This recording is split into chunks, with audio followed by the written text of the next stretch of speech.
Hello, hi guys! Magandang hapon sa inyong lahat.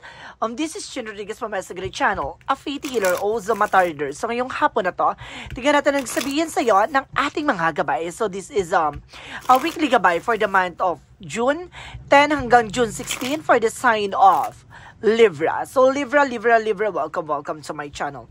Ano kayong messages, advices, ng spirit guides ang ating masasaga for today's video? Kayang energy or kaganapan sa buhay ng mga Libra signs ang ating mga hagilap. So guys, this reading is a general reading lamang. Hindi lahat makaka-resonate. Kunin lamang po ang makaka-relate sa inyo. And comment down below kung kaninong energy ang ating nasagap. And of course, don't forget to like and subscribe my channel and hit notification bell for more videos update. And of course, maraming salamat po sa mga walang sawang pagsuporta sa aking channel. Lalo-lalo na ang hindi nag-i-skip ng ads. Naway pagpalain kayo ng Diyos at may kapal siksik liglig nag-uumapaw na biyayang manumbalik sa inyo. So guys, let's see what is the messages advice sa'yo ng ating angel spirits. So let's watch this. Ano kaya kaganapan sa buhay ng mga Libra ang ating mga hagilap? Alamin natin sa iyong mga kapalaran. And there's a Knight of Swords. Nagkakaroon ka ng anxiety, sleepless nights, no? Or either there's something stress or depressions here, no? Additional messages. And of course, there's a Seven of Wands, no? May mga bagay na kailangang protection at pangalagaan, no? At sinasabi with the Knight of Swords, maaaring maraming tumatakbo sa isipan mo, no? Maaaring naguguluhan ka sa ngayon. Or may mga bagay kang, marami kang naiisip gawin, pero eventually hindi mo pa kayang gawin. There's a Seven of Wands for protections. See, you have a guidance here, na ginagabayan ka ng ating angel spirit, na you have a protections, no? And boundaries here. So let's see what is additional messages. Or either you need the protection, ha? And because there is a strength card, confidence, no? Kailangan mo lakasan ng loob mo, maging matapang ka, no? At kumbaga lakasan mo ang loob mo sa mga bagay-bagay. There's a Ten of Wands, so something burden or something responsibilities or obligation, no? Marami kang mga bagay na dapat gawin. There's a Two of Swords with an indecision. May mga bagay ka na hindi pa makapagdesisyon. Dahil may mga bagay na parang hindi ka pa handa or may mga bagay na hindi ka pa ready as of now. Additional messages with the Knight of Cups with the wish fulfillment. So may mga bagay na matutupad na ngayon. So may mga bagay na unti-unti nang tutuparin. The Knight of Swords represent what? The Hermit card. See, there's a soul searching and soul enlightenment. So some of you hindi ka makatulog, hindi ka mapakali, or hindi ka parang lutang ka or anything, na parang hirap ka sa pagtulog ngayon. No? But there's a Hermit card, this is spiritual. So it's either kumbaga umikot ang mga between or something like that. Kumbaga nagkaroon ng contracts, no? Depende sa signs mo. No? There's a sign, Sun, Moon, Rising, and Venus signs. No? Depende yan kung anong senyales or signs mo. So eventually, you are being Libra. So maaring connected dito sa'yo na maaring nagkakaroon ka ng anxiety, sleepless nights. No? Maaring, depende yan kung bilog ang buwan. Oo, maaring tumatalis ang iyong intuitions. Isa pa yan. There is a Seven of Wands represent the Knight of Pentacles. So there's a security. Maging secure ka sa lahat ng mga gagawin mo.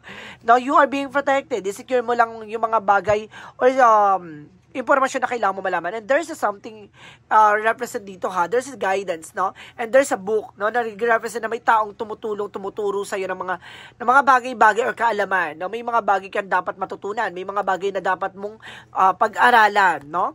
And because let's see what is the strength card. And because there is the Knight of Pentacles, so there is something blossoming abundance. So there's a lot of guidance here sa may mga protection at gumagabay sa iyo dito na kailangan mo lang lakasan ng loob mo. And because there is something at Six of Pentacles, no? There's a give receiving something by the universe. No? Marami kang mga bagay na matatanggap, no? Magkakaroon ka ng balanse pagdating sa mga responsibilidad or obligation mo. There is something Six of Pentacles, so there is a blessing in disguise na tulong ng ating langit, ang ating mga kapal. There is a Two of Swords, represent the temperance. So this is a healing. And of course, there is a perfect timing, no? Kailangan mong pag-isipan, no? Kailangan mong i-clear out, i-analyze lahat ng mga bagay-bagay. Kumaga ngayon, ito yung oras sa panahon na kailangan mo maging kalmado. The Knight of Cups represent or maging mahinahon. no? And I guess there's an Ace of Cups for a new love, no? There's a new offer. New beginning is coming your way, no? Pagdating sa love life, no? Additional messages with the Knight of Swords and the Hermit card. So this is the Ace of Swords with the breakthrough. Magtatagumpay ka at the end of time. So may mga bagay lang talaga na liliwanagin at lilinanawin sa'yo about sa spiritual. Now, this is the spiritual journey. Marami kang nararanasan ngayon. Some of you guys, no, hindi pa kayo maaring nagkakaroon ka ng problema sa pagtulog, that because of spiritual battle. Na may mga bagay na dapat mong tuklasin about sa spirituality.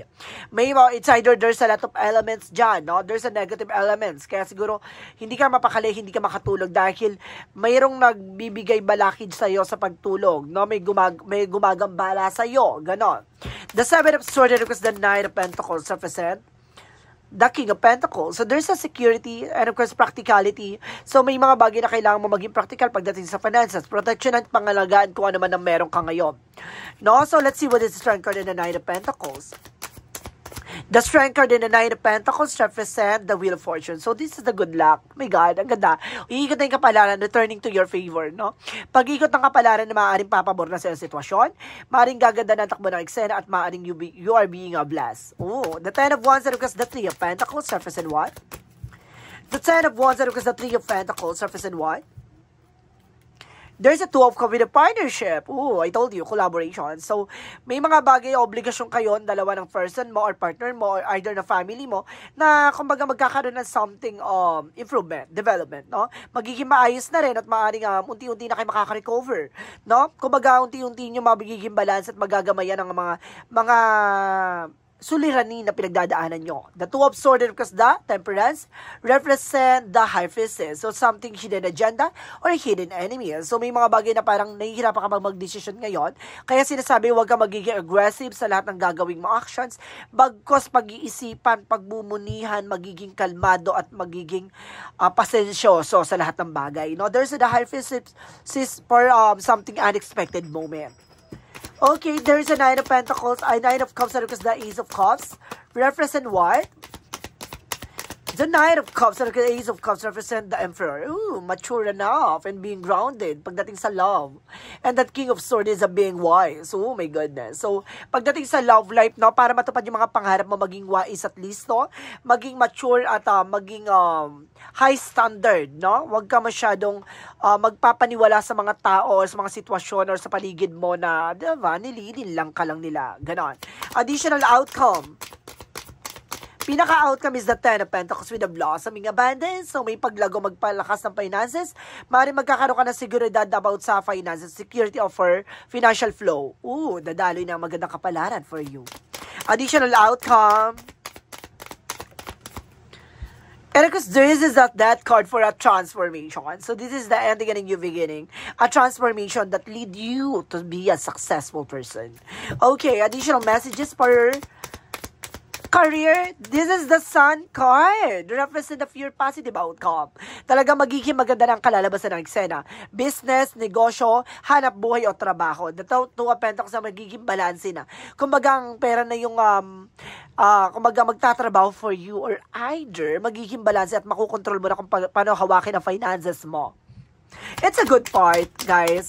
Additional messages nga dyan about sa career. So, this is the Queen of Swords, Queen of Cups, or healing, unti-unting pagaling, unti-unting paghilom pagdating sa finances, no? Kung baga nakaranas ka ng financial crisis, financial loss, pero ka suddenly, biglang, di ba? Kung baga uulanin ka na swerte, uulanin ka na biyaya. Some of nowhere. So, guys, let's see additional messages about naman tayo sa love life.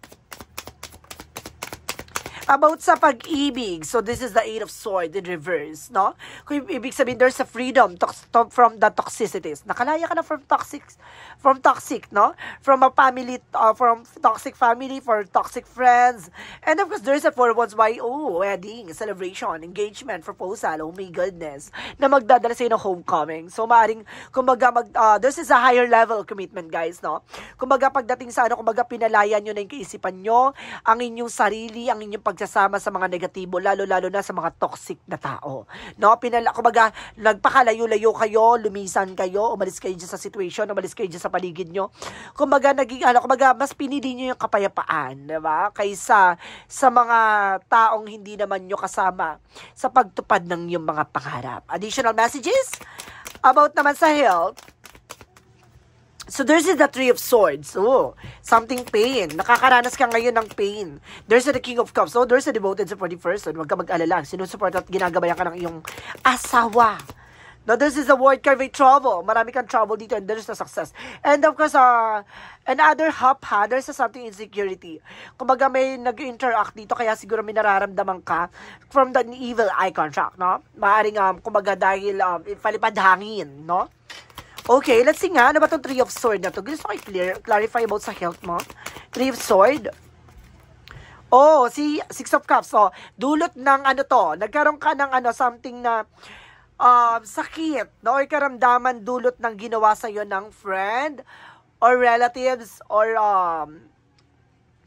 mga tao sa paligid mo or kapitbahay, etc. No? It's either stress, no, nagbigay stress, depressions tong mga tao na to, or either they're doing a black magic to you, no? Dalawa lang yan, no? It's either sila yung nagbigay na binigyan ka ng stress, no? And worries, no? Yung mga tao na yun, bully, like that, kumbaga, or either in the backstab, no? Kumbaga, tinira ka nila patalikod na ginawan ka nila ng eksena. Ganon. Additional messages for magical fairy messages, let's see.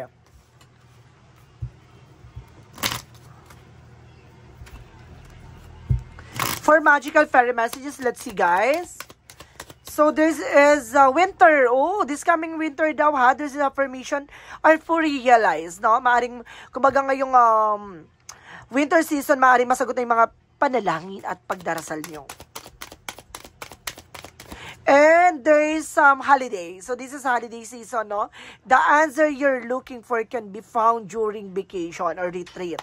No, kailangan nyo rin ng unwind, no, ng yung person, ng yung families.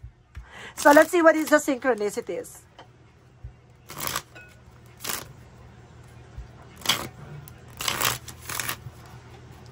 For synchronicities, let's see. There is a roots, no? May ugat talaga ng eksena. Ibig sabihin, matagal na, no? Matagal na tong hidwaan or problema. And of course, there's an artist. See, dramatically actress yung ano mo. Diba? May something drama dito. Mag-ingat ka. There's a journey. Kasama talaga siya sa tatahaking mo landas. No? And there's a reflection. Mag-ingat ka. At alisin yung mga magre-reflect sa inyo. Tulad ng, no, salamin sa higaan. No? Alisin nyo kasi nagkakaroon ng third party involved.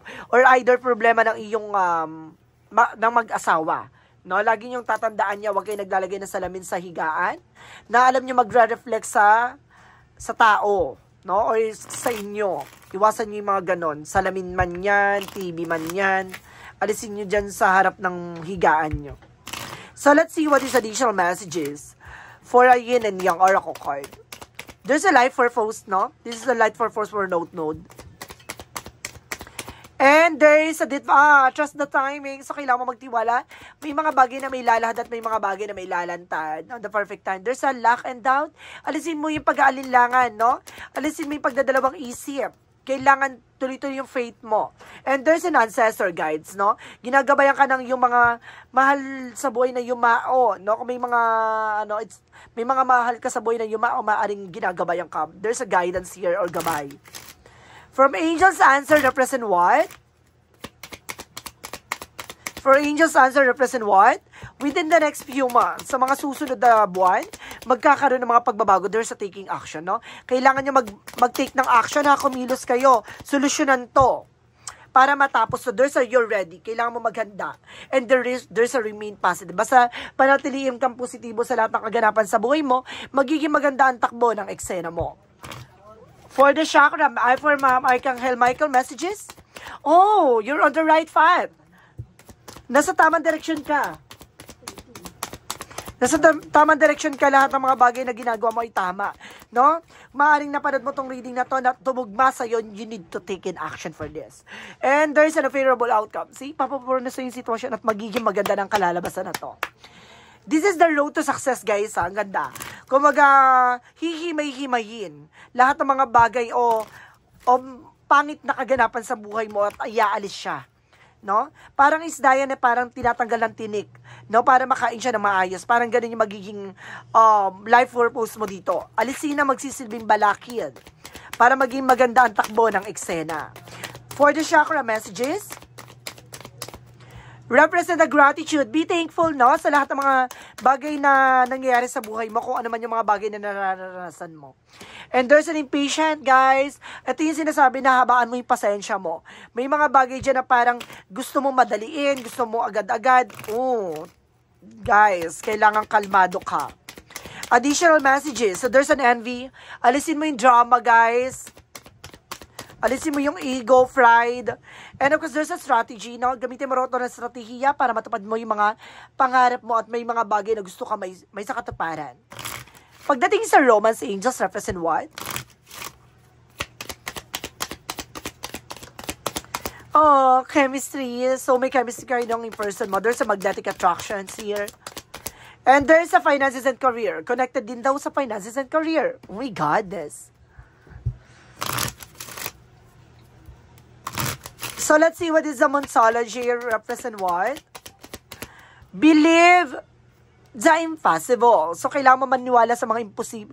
Lahat ng mga imposible ay posible. There's a bring love in this situation. Mahalin mo kung ano man yung sitwasyon mo. Dahil lahat ng mga bagay na yan, tatatak yan sa'yo. No? Kumbaga may mga bagay na matututunan ka dyan. Pakakatandaan mo yan. And it's time to live, it's time to release the negativity. Oras na para waksiin, alisin ang nagsisilbing negatibo sa buhay mo. Additional messages. Growth. Oh, there's a growth and expansions, guys. This is the conscious and awareness, no? Palawigin ang iyong consciousness and of course awareness. There's a death card for an ending and a new beginning. Katapusan at bagong simula sa mga bagong eksena na magbibigay sa ng pagbabago at bagong kaganapan. Guys, let's see additional messages for Angel Spirit. Tatapusin na daw, ha. The death card represent an ending. So, may mga tatapusin ng yugto sa eksena mo at magkakaroon ka ng mga panibagong eksena rin. Diba? This is the environment, no? Cleansing. Guys, no? Maglinis kayo ng bahay nyo, mag-cleansing kayo. Baka isa pa yan sa nakaka-create ng negative. And there's a premonition, see?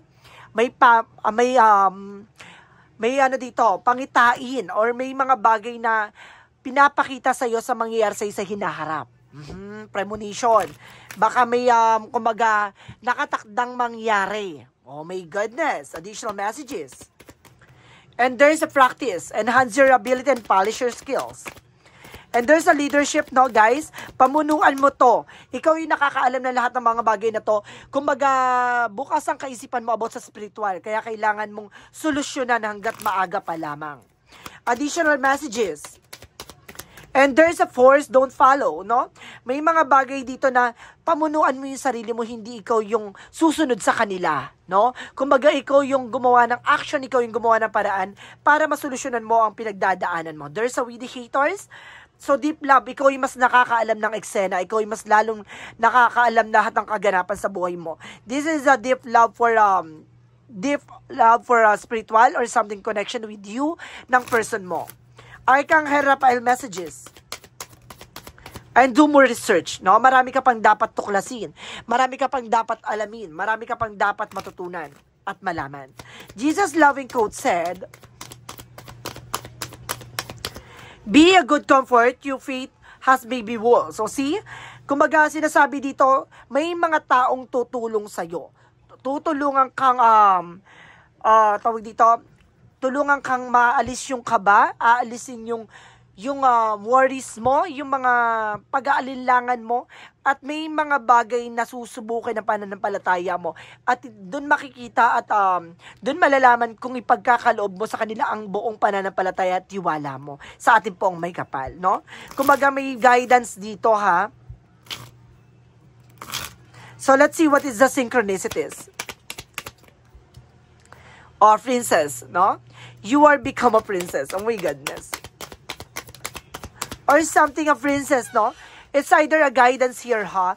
Maaring merong gumagabay sa yung ano dito, diwata, na maaring prinsesa siya. And there's a something star. Oh my God. Something healing, guys. And persistent, no? Kumbaga, dapat tuloy-tuloy mo lang yung ginagawa mo. The more na may passion ka at the more na gusto mo yung ginagawa mo, do it on your own. No? Para ma-relax at talaga para maano ka, mawala yung worries mo. Let's see what is additional messages for Angel's number. For Angel's number, represent what? 0707 compromise, no? May pinagkasunduan, may mga pinangako, may mga bagay na kumbaga pinag-usapan, no? There is a let go of what no longer serves you. Stop holding on to courage, express your emotions and aim towards a compromise. Where there lack or of understanding, it's best to just move on. The truth will set you free. No? Kumbaga maging aware ka lang ng mga bagay-bagay, no? Kung may mga bagay na pinangako at hindi naman natupad, kailangan mong iset aside 'yon, no? Huwag mo masyadong iniisip. Dahil kung talagang totoo at kung talagang pinangako ay maaaring ipagkaloob, no? Kumbaga lumapit ka sa ating pong may kapal. Kung may mga gusto ka ipangako at ipanalangin sa ating pong may kapal, ay lumapit ka lamang sa kanya. So let's see what is the messages of life. Together in the light. So, sinasabi dito, guys, I give thanks for all who enter my life. I understand we are all exactly who and where are supposed to be. And everyone contributes to each other personal growth. Every reactions from me, draws from me, is a gift from their soul to mine, meant to help me, free me from inner conflict today. By focusing my own development rather than on other flaws, I become one in the divine. So see, kung mag-aalam mo sa sarili mo na lahat ng mga bagay na nararanasan mo ay kasama mo ang ating Panginoon, no? Ano mang kadiliman, ano mang mga bagay na nararanasan mo, hindi mo man kumbaga kaya or parang feeling mo sukun-suko ka na, huwag ka mag-alala, lumapit ka lang sa Kanya at gagaang ka. So guys, this is a weekly gabay for the month of June 10 hanggang June 16 for the sign of Libra. So Libra, maraming salamat for this wonderful reading. So once again, this reading is a general reading lamang, hindi lahat makaka-resonate. Kung lamang pa makaka-relate sa inyo, and comment down below kung kaninong energy ang ating nasagap. Because don't forget to like and subscribe my channel and hit the notification bell for more videos update. And of course, maraming salamat sa mga walang sawang pagsuporta sa aking channel, lalo-lalo na ang hindi nag-skip ng ads naway pagpalain kayo ng Diyos at may kapal siksik liglig na gumapaw na biyayang manumbalik sa inyo at maraming salamat po. And see you in the next video. Bye-bye and babush!